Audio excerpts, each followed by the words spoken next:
একটা বাক্স দেওয়ালের কোণে রাখা আছে, একটা লোকটারও মাস দেওয়া ছিল, স্মল এম ধরে নিচ্ছি। লোকটা বাক্সটাকে ঠেলছে।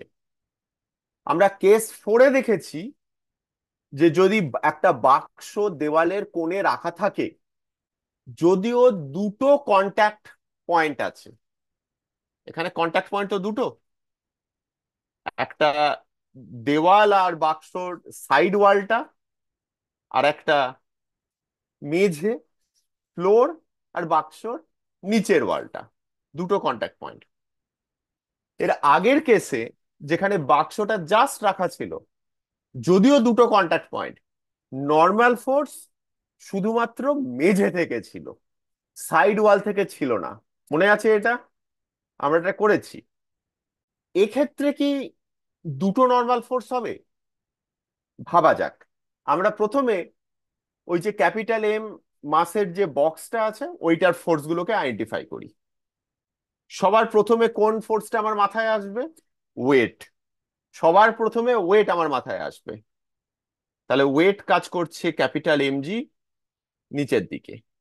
যেই ক্যাপিটাল এমজি চলে এলো, তখনই বুঝে গেলাম যে বক্স আর মেঝের মধ্যে, বক্স আর ফ্লোরের মধ্যে একটা কন্ট্যাক্ট তৈরি হয়েছে, একটা কন্ট্যাক্ট ইন্টারাকশন হচ্ছে। তাহলে একটা নর্মাল ফোর্স দেবে মেঝে ওপর দিকে, যেই নর্মাল ফোর্সটা হয়তো ক্যাপিটাল এমজি কে ব্যালেন্স করে দিচ্ছে। এটার নাম দিলাম N1। আর কি ফোর্স আছে?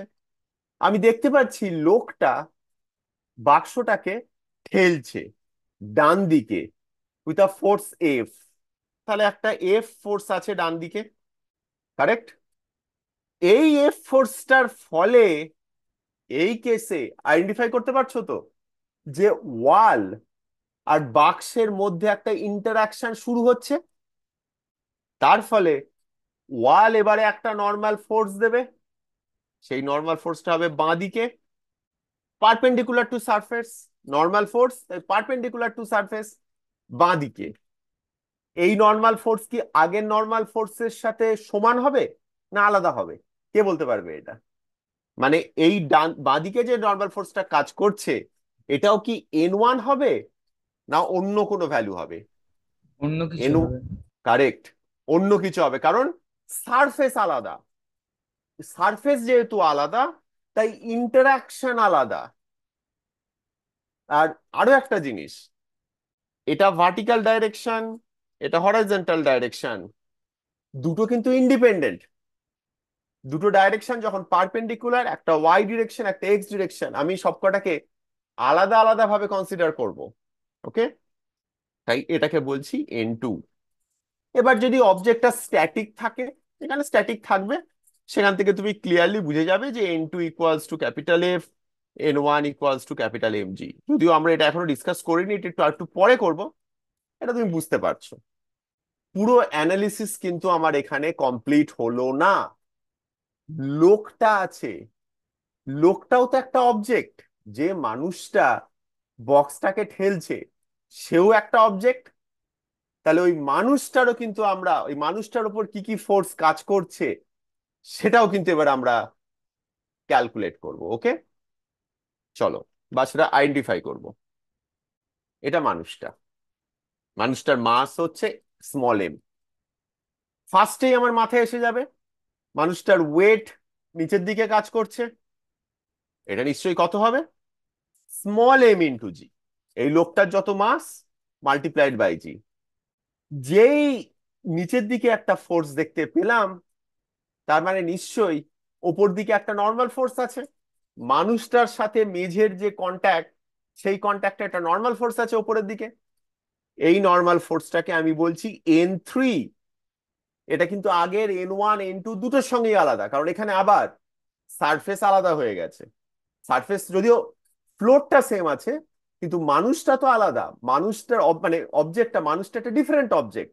সেই অবজেক্টের সারফেসের সাথে ফ্লোরের সারফেস, তাহলে ইন্টারাকশনটা আলাদা হয়ে গেছে। তাই এখানে আর একটা অন্য নর্মাল ফোর্স N3। এছাড়া আর কি ফোর্স আছে? কে বলতে পারবে দেখি? নিউটনস থার্ড ল এখানে আমি দেব। নর্মাল ফোর্স আমি বলছি না, এটা যদিও হয়তো নর্মাল ফোর্সই, এটা আমি নর্মাল ফোর্স বলছি না, আমি এটাকে নিউটনস থার্ড ল দিয়ে বলছি। কিভাবে?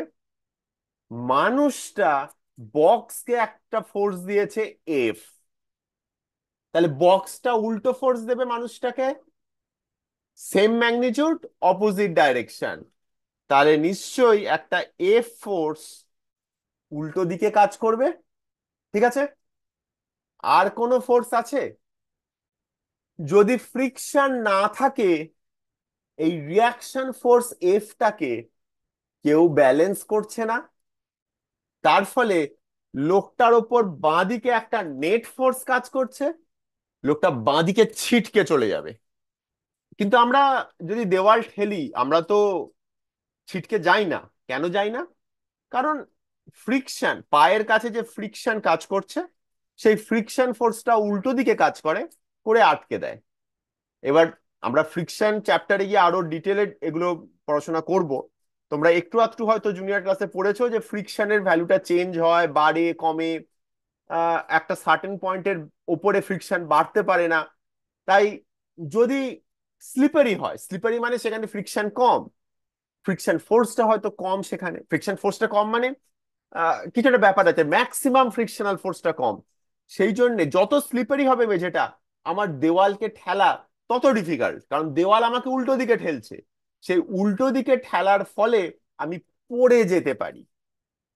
ঠিক আছে? আমার আমার পাটা যে হড়কে সরে যায়, মানে আমি দেওয়ালটা হাত দিয়ে ঠেলছি, দেওয়াল তো আমাকে ঠেলছে। এগুলো আরো কমপ্লিকেটেড মেকানিক্স। তুমি জাস্ট এরকম ভাবতে পারো যে আমাকে দেওয়াল ঠেলছে, সেটা আমার মাথার কাছেও ঠেলুক, পায়ের কাছেও ঠেলুক, সব জায়গাতেই সেম ঠেলছে। এই পাটা স্লিপ করে আমার উল্টো দিকে চলে যায়, আমি পা দিয়ে নিজেকে ব্যালেন্স করার চেষ্টা করি, সেই ব্যালেন্সটা করতে পারি না, পাটা অন্যদিকে চলে যায়। ক্লিয়ার?